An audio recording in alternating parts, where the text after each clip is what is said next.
You're listening to The Briefing, first broadcast on the 24th of June 2026 on Monocle Radio.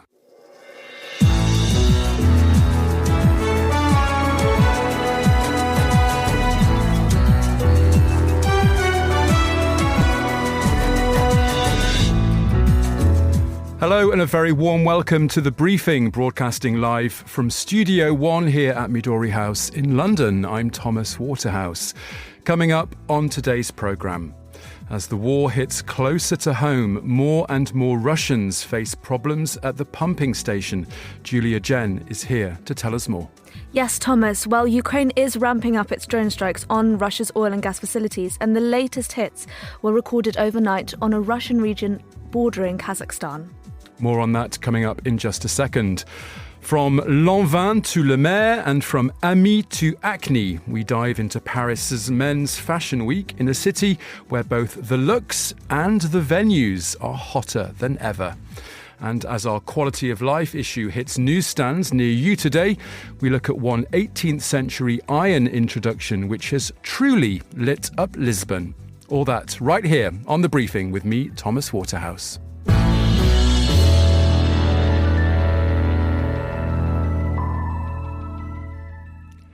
A very happy Wednesday to you all. It's set to be a really hot day here in the British capital. So the briefing team have all hunkered down in Monocle Radio's air-conditioned studios to try and keep cool while keeping you up to date.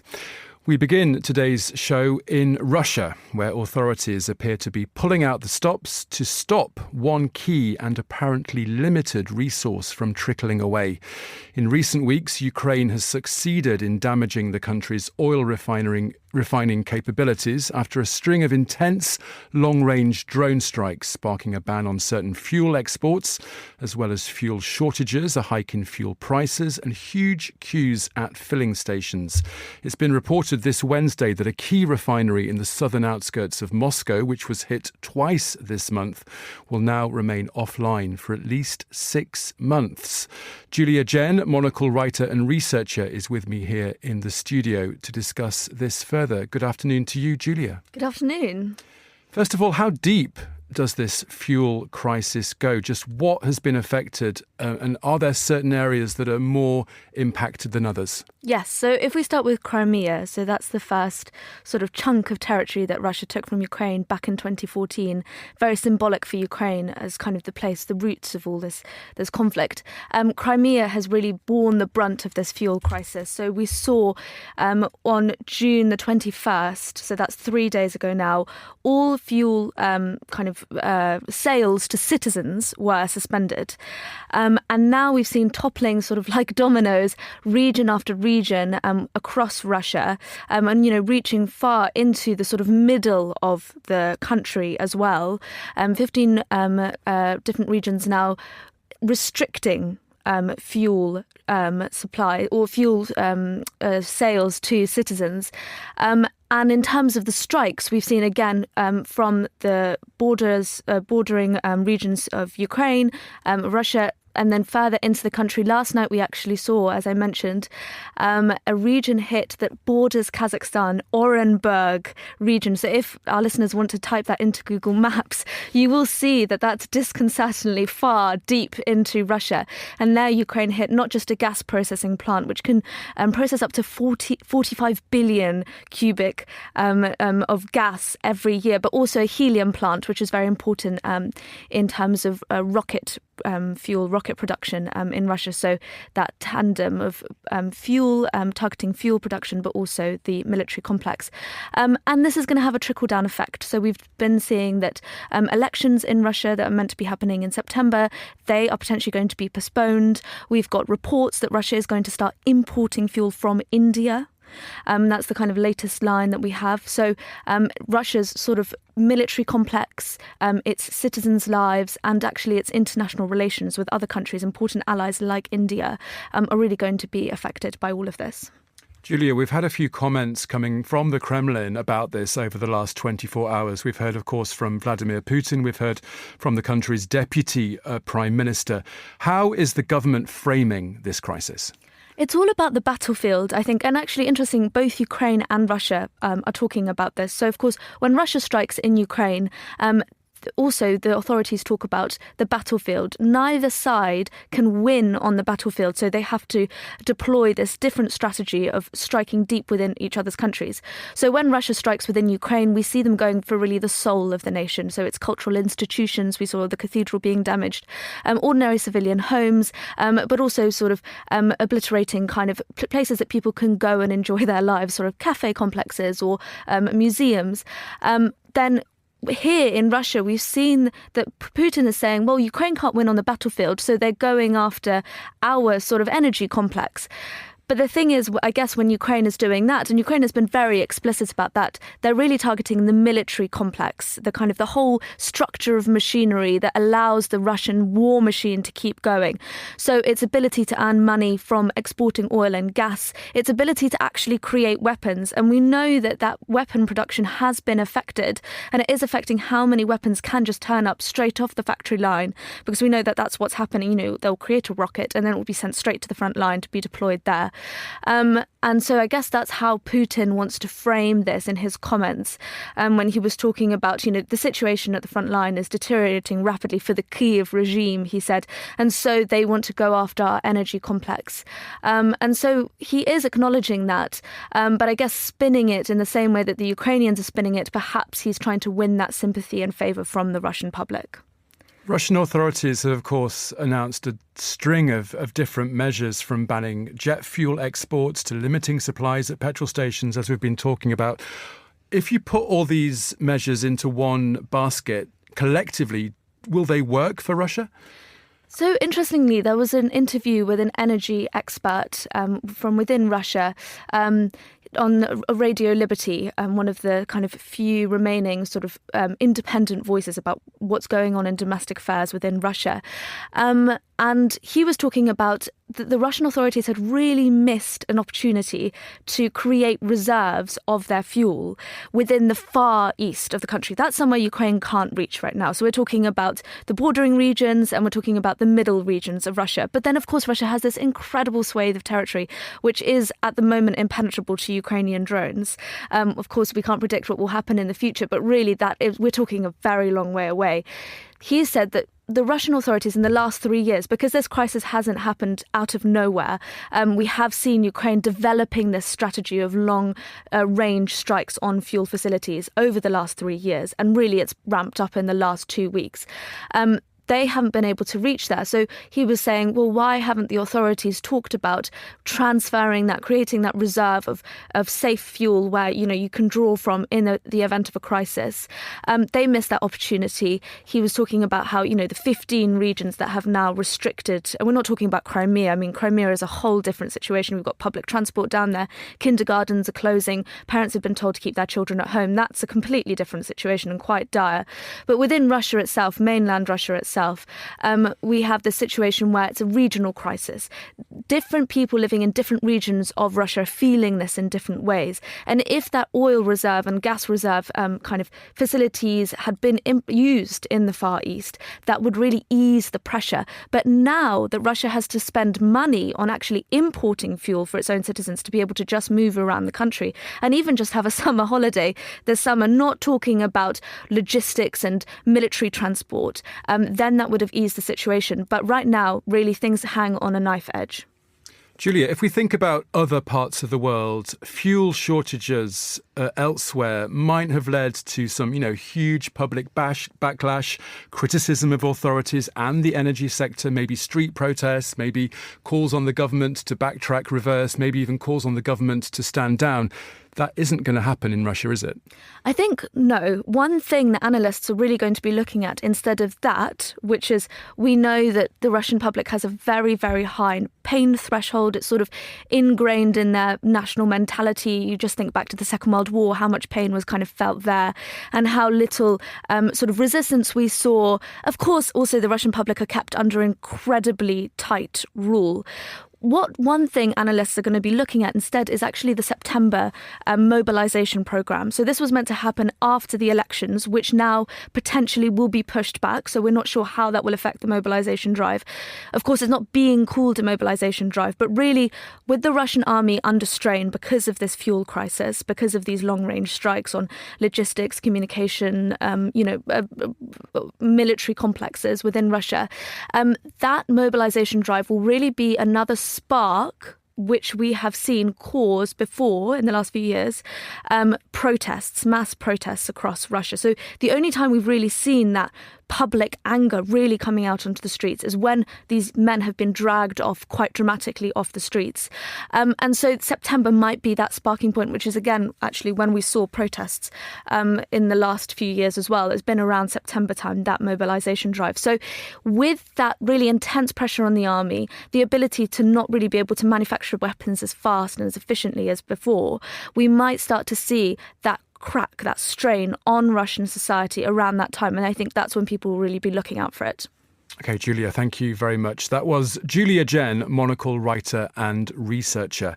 Now here's Hassan Anderson with the day's other news headlines. Thanks, Thomas. The US Secretary of State has begun a 3-day tour of the Gulf to reassure allies about Washington's proposed deal with Iran. Marco Rubio is visiting the UAE, Kuwait and Bahrain, countries heavily hit in the conflict. Gulf leaders have called for peace, but many were surprised by the details of the plan, including a proposed fund worth $300 billion for Tehran. French officials say 40 people have died in heatwave-related incidents since mid-June. France is bracing for another day of extreme weather, with more than half the country under a red heat alert.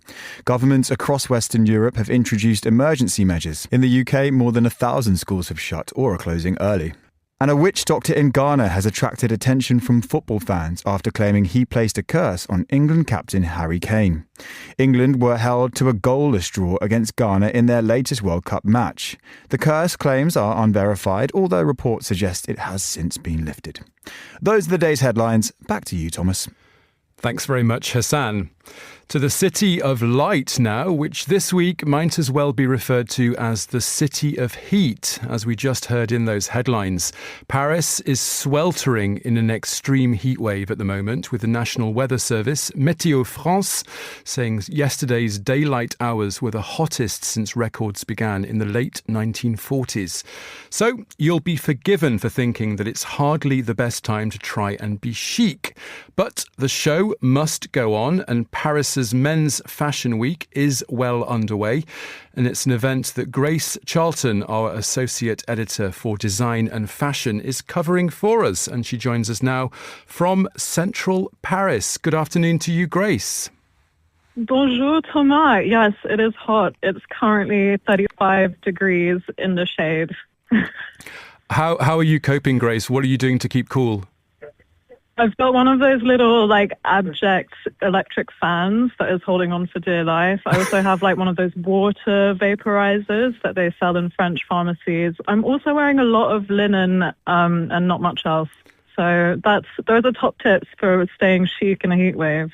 Linen is a great fabric when it gets hot. Grace, how has this heatwave in France shaken up Fashion Week, which is what you're there to cover? I read that one show was moved to an earlier slot to avoid the more midday, early afternoon temperatures. Yes, a few shows have moved their scheduling time. Dior and Rick Owens showed it earlier this morning today to avoid, like you said, the heat and sort of, people fainting on the front row, especially the celebrity guests. That would just be a PR nightmare. But in other ways that it's been affected by the heat, I think everyone is just a bit more sluggish, maybe less likely to push themselves to 1,000 appointments per day and trying to be a little bit more selective with what they're attending. I also wonder if the evening events will be livelier once the sun sets and everyone's just relieved to finally, gather without being overly sweaty. This Paris Men's Fashion Week officially got underway yesterday at lunchtime, I think, and you've been there to cover all of this. What's impressed you from what you've seen so far? I went to the Louis Vuitton show last night, which was unreal because they had this set, which you really had to see to believe. It was this tidal wave with water and real sand and models carrying surfboards. What was really intriguing, though, is that a lot of the models were wearing leather and sometimes even like fur trimmings, despite the heat. It was sort of a strange take. Yeah, a very strange take on summer dressing, a bit more AC appropriate, which, you know, I'm sort of starting to understand the appeal of AC a lot more now. And otherwise, Dior this morning I thought was really sensational. Lots of super light suits, very deconstructed. We should just remind our viewers that you were, of course, at Pitti, the big menswear show in Florence recently, and now, of course, you're in Paris. Are you getting a stronger idea of what the key menswear trends are going forward? I've seen a lot of open weave knitwear, which is a funny answer to the heat, you know, just trying to put holes in your clothes to make it more breathable. I think what's interesting, though, is that, like, Italians, Milan and Florence, they're a lot better at summer dressing. I think they understand, you know, loose-cut linen suits, whereas the French seem to be struggling a little bit more, and hence, you know, the leather and the fur on the runway, which sort of makes no sense. Is there a collection that you're looking forward to? You've got a few more days there. I think the whole thing wraps up on Sunday. Which collection are you looking forward to seeing? I'm really excited to see Sarah Burton's debut menswear collection for Givenchy. She is a master tailor. Her women's wear collections are always sensational and like incredibly constructed. So how she translates that to men's, I think, will be really interesting. Otherwise, I do love a Japanese contingent in Paris. So I'm really looking forward to Issey Miyake and Yohji Yamamoto tomorrow.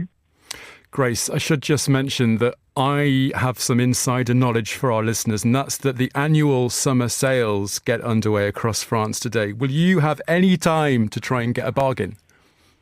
Maybe. Well, that's a really good tip. I'll try and squeeze it in. I might need a whole new wardrobe after sweating through the one I've packed. Okay, Grace, merci beaucoup. Thank you very much. That was our Associate Editor for Design and Fashion, Grace Charlton, at Paris's Men's Fashion Week. You're listening to The Briefing on Monocle Radio.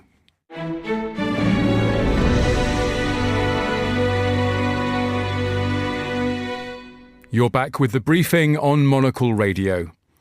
Voters in Bangkok will head to the polls this Sunday to choose the Thai capital's next governor. Monocle's Asia editor James Chambers joined the campaign trail of the People's Party and spoke with Chaiwat Sattawarnwishit, a candidate and the deputy leader of the People's Party, about the key issues shaping this looming election. We are just a few days away from Election Day now. We're joining you on the campaign trail in Bangkok. How would you describe the mood in Bangkok right now? On the ground, the Bangkok election is not quite perceived well. People's awareness is quite low. It's unlike the general election. Maybe because people were very, very disappointed from the last election in February. Even though my party, the Orange Party, Move Forward Party, was dissolved, and now we continue our movement on the People's Party. We keep the same spirit. Even though we won all constituencies in Bangkok, but still we couldn't form the government.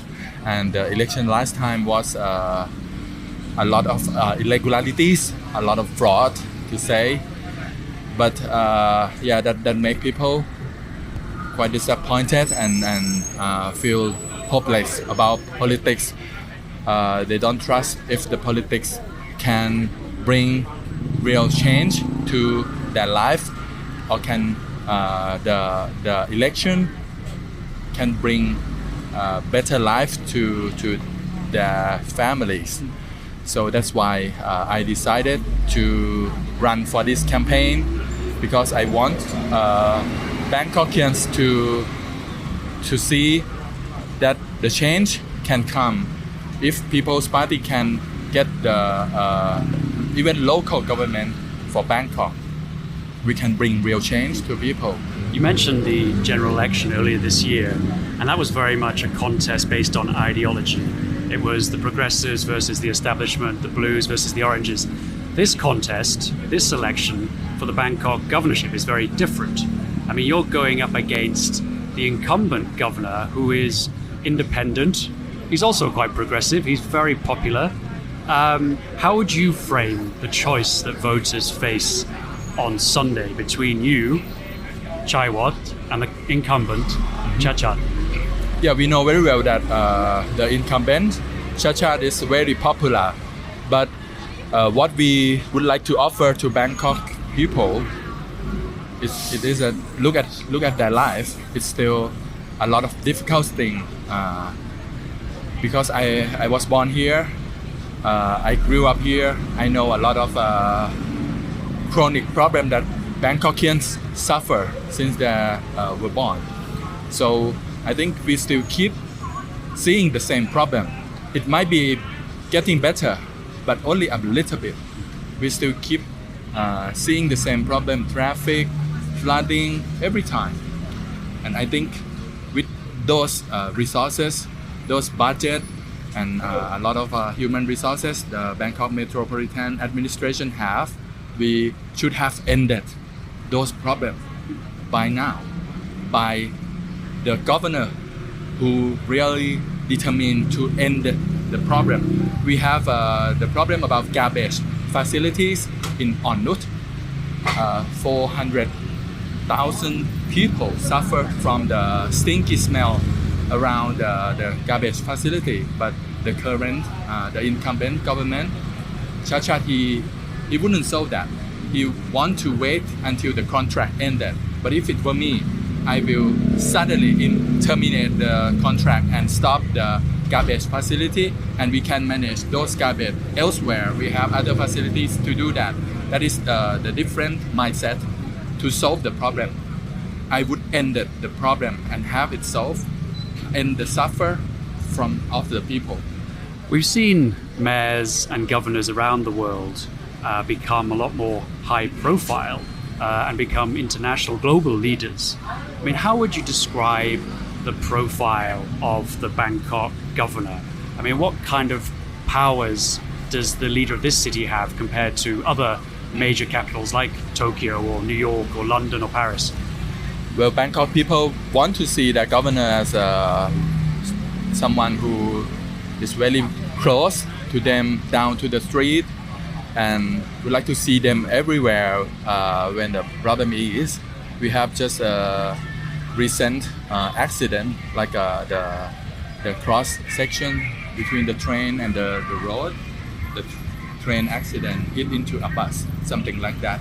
They want to see the governor in the real place every time. So they demand the governor, someone who is quite like a low profile. But if you ask about the power of the governor for Thailand, it is quite limited by law, and this is one big issue that I and my parties are trying to solve. We are pushing the reform of the legislation to distribute the power from the central governor to Bangkok, so that Bangkok can solve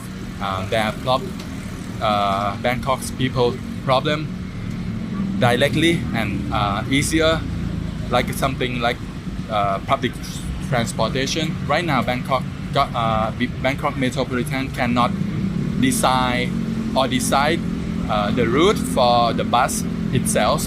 This is something weird.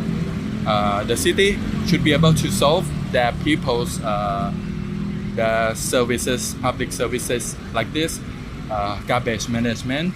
Even garbage management, we don't have the full control, the full power, and also the taxing, the income of the Bangkok is also quite very limited. So this is what we are trying to reform. Chaiwat Satawarn Richard, good luck on Sunday, and thank you for joining us on Monocle Radio. Thank you. For Monocle Radio in Bangkok, I'm James Chambers. You were listening there to our Asia editor, James Chambers, ahead of Sunday's governor's race in Bangkok. You're listening to The Briefing on Monocle Radio.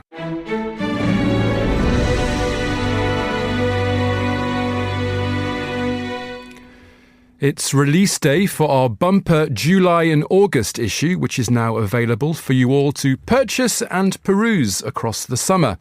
This new edition is a quality of life special, and it includes our yearly ranking of the best places to live, work and call home. All this week on The Briefing, we've been celebrating our new magazine with a series of special reports.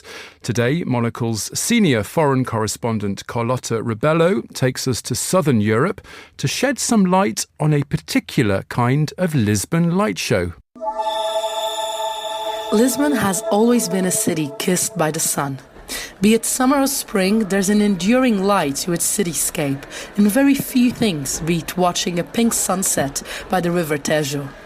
For a city so well known for its natural light, it seems that very few deliberately stop and look up to the fixtures responsible for lighting up Lisbon before dawn.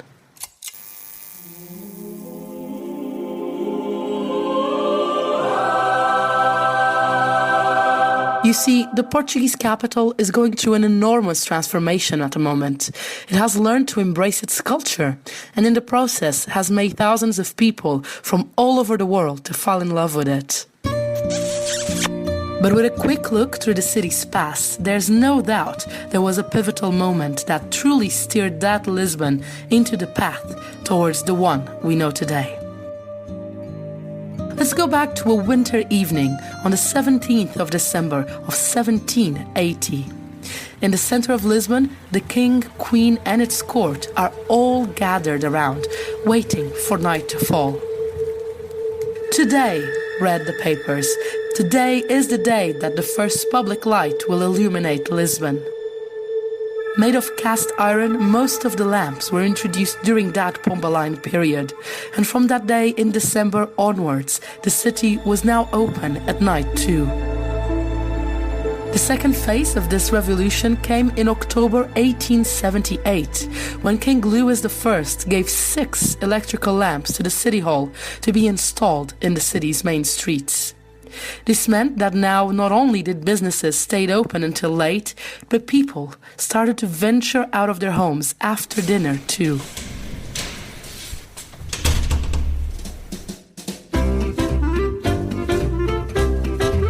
In the Lisbon of today, you still see a remnant of this, as the city has done a pretty good job at preserving these old lamps, even if it means converting gas ones to electrical and then those to LED lights at some point. But if you find yourself walking around the neighborhoods of Baixa or Alfama, you're in for a treat, so make sure to look up. Most lamps are attached to the houses and buildings rather than vertically on the pavement. But look closely. Only here will you find lamps sporting a caravel and a raven on each side. A simple nod to the city's coat of arms. That was Charlton Rebello discussing how the quality of life has been improved in the Portuguese capital as our quality of life issue hits the shops. And that's all for this edition of The Briefing. It was produced by Anita Riotta. Our researcher was Josefina Astrid Nagle-Gomez, and our studio manager was Elliot Greenfield. The Briefing is back tomorrow at the very same time. I'm Thomas Waterhouse. Thanks for tuning in. Have a wonderful day. Try and stay cool if you're in the heat. And goodbye from everyone here at Midori House in London.